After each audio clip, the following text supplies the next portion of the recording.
Hey, what's going on, everybody? It's me, Nikolai. Today I'm here with Himanshu from Emerald Dream. I'm currently located in Tol Borad. He is not subbed right now, so I'm here by myself, but I'm here to interview him and tell his story. So, firstly, thank you very much for making some time for me, man. I know it's the weekend and you're busy, but I appreciate it. Yeah, no problem. Glad to do this. I like staying in touch with Emerald Dream, so. Right on. You're a big name on Emerald Dream, man. And just to kind of give the people at home watching some background information, how long have you been playing World of Warcraft for? I started playing World of Warcraft in 2011. I was in high school back then. One of my friends got me into it. And I started WSB, I think, in 2013. So within 2 years of starting the game, I started Warsong Battalion. Okay, I checked you out on the Armory page. It looks like you are a Death Knight. Would you say that that is your favorite class? So, running a guild like WSB requires you to raid lead extensively. And given the way that name recognition works in World PvP, Death Knight was just the easiest class to play because it started out as a boomkin and, you just get death grip and killed. As a Death Knight, you have a little bit more survivability. You've got the ability to death grip, and since you're a melee class, you can effectively lead a charge. So Death Knight isn't the most exciting class to play for me, but Okay, that's a class I selected just out of efficiency reasons. And if I could choose what class I wanted to play, it would definitely be a fire mage. nice. Well, maybe someday. And I guess last question about the server is why did you pick Emerald Dream? Is there a particular reason, or did you always just start out here? Right. So, I mean, my girlfriend got me into the game. We started on a realm called Deathrock. I think it's a dead realm now. From there, after we broke up, I went to Sargeras, where I met this one guy. And, we were running around Sargeras looking for world PvP, and we couldn't find any. And eventually, he and I made the decision to transfer over to Emerald Dream. We were Alliance when we transferred. I initially joined a large role-playing slash world PvP guild, and I didn't like the way the guildmaster ran things. His arrogance kind of turned me off, and I decided to go Horde to kill the guild. So I went Horde. It's pretty badass. And you were the guild master of Warsong Battalion, is that right? Yes. And Tol Borad is where you kind of made your claim to fame. That's why I'm doing the interview here. Yeah. So Tol Borad was pretty crucial to our development as a guild for a couple of reasons. One was when we started WSB, we were a pretty small organization. I didn't have many friends in Emerald Dream. Everyone that I recruited was basically out of trade chat. I mean, I didn't have any name recognition back then. So we were pretty small. Back then, we were up against the AEC, which was a conglomerate of large alliance guilds dedicated to world PvP. But essentially, they would be able to call 2 or 3 raids against our 20 to 30 people. Given the way Tol Borad worked at that time, the two factions were restricted during the battle as to how many people they could bring in. They would only be able to bring in as many people as we had within the system. So we chose Tol Borad as like a natural place to fight the AEC because their numbers wouldn't give them an advantage since they would be limited to our numbers. And just the way the game is run, I mean, there's 3 bases. You control all 3 to win. If you're offense, it kind of gave the more organized group an advantage. And as one guild versus several guilds working together, we obviously had the advantage in that zone. So we used to stay there extensively and camp the zone effectively. The second reason was just it was a great place to do world PvP. There's no guards getting in the way for the most part. And there's no lag in that zone. Even today, if you go there and you do a large-scale world PvP event, there will be less lag relative to other zones in the game. Nice, very cool, man. Warsong Battalion actually disbanded twice. Was there any particular reason why that happened, or was there a particular reason why you guys all got back together? Well, I disbanded the guild both times for career reasons. I was contemplating career moves the first time and the second time. The first time, I disbanded the guild, decided to, and then I looked more deeply at what I wanted to do in life and realized that, I should go to law school instead. So that being said, I then came back to the game for a couple of years because I had to finish up undergraduate by then. And my second time was actually, I think, last summer is when I disbanded the guild, and that's when I finally made the move to law school. American law school is quite competitive. You're graded on a curve, and your future will be dependent on your grades. So, given that and the massive time investment that law school entails, I had to quit. I had to quit the game. I mean, the only reason why I was playing the game was because of Warsong Battalion. And running a guild like WSB, unlike other guilds, is a significantly large time investment and an energy investment. I mean, it's not a guild where you can delegate to others tasks such as leading raids or defending cities. We held ourselves to a very high standard of not losing. And we also held ourselves to a very high standard of not letting city leaders get killed, which effectively means we were on watch all day. You know, like if there was a city attack at 9 p.m. or 1 p.m., we'd be there defending. Obviously, at 4:30 in the morning, we wouldn't defend. I mean, because we're sleeping. But the rest of the day, I mean, we'd totally be there all the time defending. And I realized I couldn't keep that momentum up when I went to law school. And that would effectively tarnish the guild's reputation and everything that, you know, the guild and I worked towards for the last, I don't know, 7 years. Wow, so that puts you in a tough spot, man. Let's see, 5 years, 6 years, something like that. You know, it's going back to school, definitely a big decision, and I can respect the decision that you made, man. You know, you're focusing on yourself, and right, you worked so hard to have that particular image, and it was kind of like, you know, you only have 24 hours in a day, right? So you can't always be on, and it does take a lot of energy to run a guild, and, you know, I can see why ultimately you made that decision. Yeah, and I mean, it wasn't just a self-centered decision. It was more so based on the amount of effort that not only myself, but everyone in the leadership and the regular members of the guild put into the guild and retaining that reputation. I mean, this was a guild that was known not to lose. This was a guild known to defend at all times. You know, if I was to enter battle for Azeroth and not defend cities, or if we, you know, relax our standards, start to lose more, that would undermine all the hard work that all the members did over the past, you know, years. So it was out of respect for those people that I decided to disband the guild. I mean, we weren't going to go out the way these other guilds did, where the leaders didn't have enough time, or they didn't have enough motivation, and the guild slowly crumbled. I mean, we ended WSB in a position of strength. I mean, it was an extremely powerful guild when it ended. I mean, we had no opposition. The Alliance Empire wasn't fighting us. The Alliance wasn't shattered. It was shattered. Division 7 was effectively disbanded at that point. And there was no Horde guild that could compete with our numbers or organization. I mean, we chose to excel at large-scale World PvP and medium-scale World PvP, and we were unparalleled at that point, not only on Emerald Dream, but any other server. So that's, you know, it was a perfect time to end, and we ended in such a way that no one can ever claim that they made us disband. It was a completely autonomous decision made on our own part.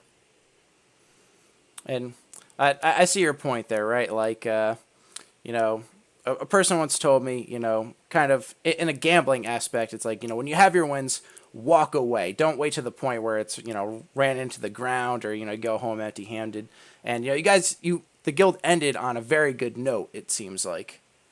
So, like I said, I can respect that decision. And as a fun fact, I'm going back to school starting next week, and we actually go to school in the same state. So maybe at some point, if we're both on, you know, winter break or something, maybe we could catch up somewhere, man. Yeah, and, you know, I've met people from Emerald Dream in real life. My only rules are don't take pictures, and we're good. Right so yeah, on. I'd be totally down for that. Nice. Sounds good, man. You touched on this a little bit, but there was some, I guess you could say, rumors going around, you know, that you were going to law school, or like the Marine Corps, or something like that. And I think you touched on it. But just for clarification, you do currently go to law school. Is that right? Yeah, I go to a fairly prestigious law school, and I'm doing quite well at it. My career goals are still in line with the government. I mean, I want to be an AUSA at some point in the future. So Awesome, man. Well, hey, you know, I definitely think you can do it, man, and I think you made the right decision. You had mentioned, like, you know, when you started playing WoW, there was a girlfriend involved. There is somebody I would like to bring up. Could you explain anything about what happened with Misty, or why you guys broke up? Or in some ways, do you feel maybe betrayed that she joined Ironsworn Regiment after everything was said and done? Right. So, you know, that's an interesting question. First of all, you know, I think the concept of girlfriend, especially when applied to the context of World of Warcraft or any other online venue, I mean, it's kind of ambiguous. Like, what exactly are we talking about here? Assuming that it means that, you know, a female acquaintance, we can move on, and I'll assume that that's what you meant by girlfriend. Yeah. So Misty Kills was a co-GM in the guild. I mean, she was a female acquaintance of mine during that time period. She was a co-GM for about 2 years, I think. Her tasks were to recruit. She defended cities. She did both quite well. valuable officer. Um, and after I disbanded, there was no reason to continue communications with her. I'm a pretty efficient person. Everything that I did on the game was directed at advancing the guild. I didn't really play the game for entertainment as much as I did for the guild. I mean, my entertainment derived from the guild's success. I mean, that's kind of how I identified myself at that point. So, I disbanded the guild. There was no reason to speak to her anymore, and that's basically where that went. In terms of her joining Ironsworn Regiment, I mean, I ran my guild in a very unique way. I never really claimed ownership over my members. I know a lot of guilds have, extensive rules about what their members can and cannot do. My whole idea and my whole philosophy behind, being a guild master was essentially I would provide a fun entertainment for my members, and if they liked it, they would stay. And if I was doing a good job, they'd stick around. If I did a poor job, then they'd leave. And that led to a very democratic way of running things. I would always ask people, "Hey, what do you guys want to do tonight? Is this fun?" I always had my ear, to the ground in terms of what people found fun, how I could facilitate that. Given that that's my philosophy in playing the game and running the guild, if any of my co-GMs or any of my members or any of my officers decide to join ISR, I mean, and if they're having fun there, good for them. I mean, it doesn't bother me in the slightest. I think everyone should have fun in the game. Awesome. And just to make a quick point or to piggyback off a point you made, again, only 24 hours in a day, and you seem like a very goal-orientated person, and, it's kind of like what happened, and, now you have new goals, and that's where you're, focusing all your time and your energy. But another thing that, was talked about a little bit is Warbound Legion. So once Warsong Battalion disbanded, you had some members, and allegedly, like, these members got together and formed a new guild. The guild banners to some seem very similar. Is there any feelings towards that? Do you? It sounds like you would support them based on what you said, but do you have anything to say to them, or overall, how do you feel about it? No, I think Warbound Legion's doing a great job. I think they're representing some of the best principles that WSB stood for. We overall was very pro-faction. And speaking of being pro-faction, recently Warbound Legion released a fix to one of the add-ons, Kill Shot, that allowed, Horde and Alliance members alike to continue using that add-on with BFA's release. So we're always I think WSB based itself on World PvP, and it's nice to see that Warbound Legion is continuing to facilitate that World PvP on Emerald Dream. And I think it's a great tribute to WSB's community that we had all these officers and all these members kind of want to continue that community in another way. So I think Warbound Legion is doing great. Awesome. Let's say tomorrow you had a ton of free time and your goal was to come back to World of Warcraft. Do you think maybe that would be a guild that you would join, or do you think maybe you do Warsong Battalion again? I would have never joined anyone else's guild. Even as, like a guild like Warbound Legion, I wouldn't join it. If I were to come back to WoW, it would only be to restart the guild. I don't really see myself playing the game casually. The game's mechanics aren't fun. I mean, what makes the game fun is the social aspect, and the World PvP large scale strategic aspect of it all is what really drove me to the game. And in the future, I mean, my career path requires me to bill about 2,900 hours a year, and I mean that just kind of removes the possibility of WoW being in my future, at least for the foreseeable future. So I don't see myself being back on WoW. Okay, while you were playing, did you have any, I guess, good relationships with other guilds on the Horde or even the Alliance? Did you really enjoy fighting some of the Alliance guilds, or did you want to give a shout out to any of the guilds that are currently still on Emerald Dream? Yeah, no. I think World PvP, in terms of large-scale World PvP, at least the World PvP that I was engaged in, is a zero-sum game. It's a battle over morale. It's a battle over resources and members. And I think if you want to be the best at that particular type of World PvP, it requires you to think of everything in a zero-sum game. If we ever had alliances or alliance structures with any other guilds, it was designed to advance WSB's position. I mean, I don't really consider ever having any allies. Oh, Elves of the North was a good ally, and we had mutual aspirations, so that was good. So I guess Elves of the North would be an exception to that. Other than that, WSP I think prided itself on being kind of a unilateral force. We weren't really much for big alliance structures. I mean, we were formed to fight once. It kind of, it's kind of part of our culture that we did things our way. We stood up for Elves of the North at a point when they were being bullied by a massive group of guilds. That's how we became close with Elves of the North. Other than that, I don't think we've ever had any allies.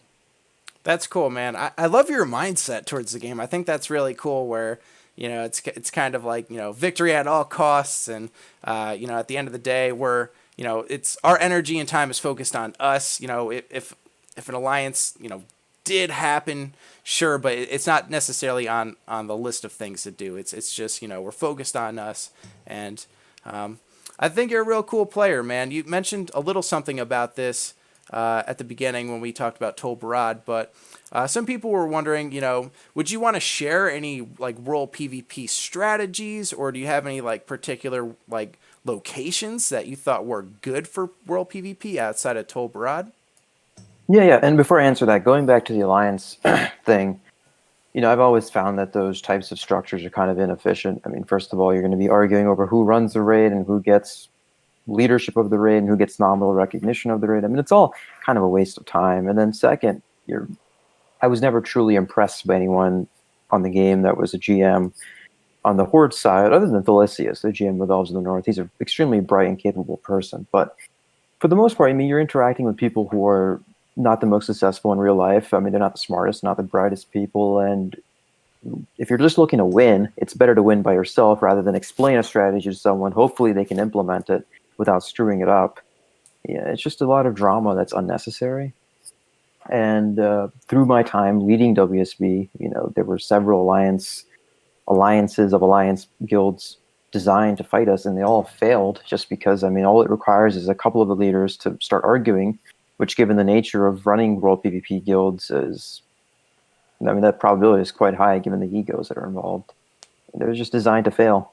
I think, if you want to be successful at World PvP, you really have to do it your own way. You can't rely on other people to help you. You can't rely on the guilds. I'm truly a believer in the idea that, if possible, you should always destroy potential rivals on the same faction and absorb their members. It's also better for the faction, I think. Anyways, in terms of World PvP strategies, other than what I just talked about, having your own force and not relying on other people's forces, I think one of the cool things about WSB was that we were always really aggressive in how we went about World PvP. Aggressive in a strategic way. Obviously, we didn't run into buildings where people were camping, but for us, it wasn't really so much we're going to go look for a building to camp and let people funnel into us. We would look for strategic ways to encircle the enemy or surprise them. Something cool we used to do back in Cataclysm, it's now removed. There's this thing called Have Group Will Travel. And in Tol Borad, outside in Tol Borad Peninsula, we would charge at an enemy raid and then have someone summon the entire raid behind that enemy raid. So if you're the enemy, you would see, like 2 raids of WSB rushing at you. All of a sudden, they'd disappear, and then they'd be behind you. I mean, the shock aspect, it was pretty cool. It was really effective. We did it against Kingship of the East multiple times. And then they started to copy us, and we had to counter that, so that was fun. But anyways, more relevant to today's World PvP, I think the ability to organize people in a way that, like using world markers and kind of organizing a push so it's not just AoE X or AoE here or everyone get on this target.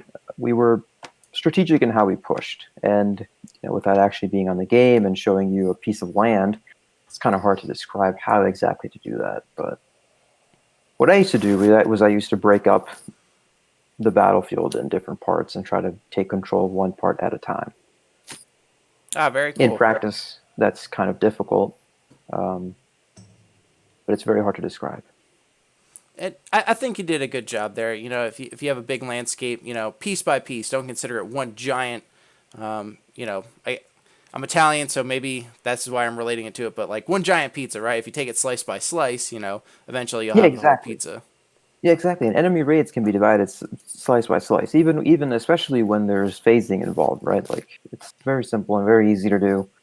Unfortunately, a lot of the people that run World PvP guilds, they're not the brightest. No offense, but so, I mean, it's an Hey, easy way to win. yeah, no worries there, man. Based on what we just talked about, I don't think you would have supported this, but I would just like a few quick thoughts on the United Horde. Do you have anything to say about that? What's that? Okay. Apparently, it was a movement that happened somewhere between like the WoD and Legion phase of the game, where some Horde guilds kind of teamed up to pretty much accomplish the same goal. Like, let's say, for example, one guild was out in the world and they kept getting attacked, or if they wanted to, let's say, attack Stormwind, there was. Oh, I know what you're talking about. This was the alliance structure set up by Division 7 and Abolition and Warlords to compete against WSB for control over players on the game, on the Horde faction, that is. Yeah, I mean, the problem with those types of alliances, I mean, at first, they usually just turn into bitching matches between the two people running the alliance structure. And I mean, in that particular case, what happened was Abolition eventually merged into Division 7 and then proceeded to mass guild kick the entire guild. So I mean, you can see why I'm not really a fan of them, of big alliances in general. You know what I mean? Yeah, no, right on. Um, Yeah, I've never been a fan of like grouping up with other guilds and doing things. That's okay, and I can see where it would get sticky, right? Like as long as it's within your guild, like there's just a lot more control. Like when you get like a few different guilds involved, there could be some knuckleheads over here, and then they don't particularly want to do the thing that the other two guilds want to do, and it just makes it more complicated. So I can't really argue against that. Yeah, there's also differences in culture to bear in mind, in guild culture. I mean, there's different ways that guilds operate. Not every guild is the same. I mean, for example, Absolutely. W3 was always willing to stick it out through any engagement, whether we were losing at first. I mean, they would stick it out until we won. If it was laggy, they would stick it out. I mean, and other guilds didn't have that same level of discipline. I mean, so it's just very inefficient. Okay. I was checking out your Twitter. That's actually how I got in touch with you, and you have a very big following, man. You do, and since you don't play WoW right now, possibly in the future again, but how is it to still kind of like have that following? Do people message you about like WoW, or you just kind of use it to keep in touch with old friends who still play? Yeah, I mean, I full tweet. I mean, I like to keep in touch with the Emerald Dream community. I do like the Emerald Dream community. I think we have a great thing on Emerald Dream. Over the years, it's kind of decayed, mostly because of people advertising the fact that we're a World PvP server. Um, but yeah, I mean, I generally like the people on the server. So, I mean, that's why I keep active on Twitter. I like to keep in touch with people. A couple of people have reached out to me with assistance and career development, and I'm always more than happy to talk to them about going to law school and doing well and whatnot. Right on. And just for clarification, if you do come back, would it be to Emerald Dream? Yeah, I don't really see a reason to leave the server. I mean, there's no other server that will give us the same world PvP opportunities. Right on, man. Well, it was awesome to meet you. And again, I thank you very much for making some time for me. Before we close out, is there any players maybe that you played with in the past that you just want to give a quick shout out to? No. Okay, right on. Oh, we should give a shout out to Hinnick for running Kingship of the East. I mean, that was a pretty fun guild to fight against, and ever since they disbanded, I mean, World PvP was never that much fun anymore for me. So definitely, Hinnick was one of the few guild masters that were actually fun to fight against, and challenging. I mean, that's why it was fun, right? It was a fun fight. Awesome, So man. Yeah, and ultimately, at the end of the day, man, we all play the game and have fun. So, um, you know, shout out to him and everybody watching. I appreciate your time as well, and I'll see you next time.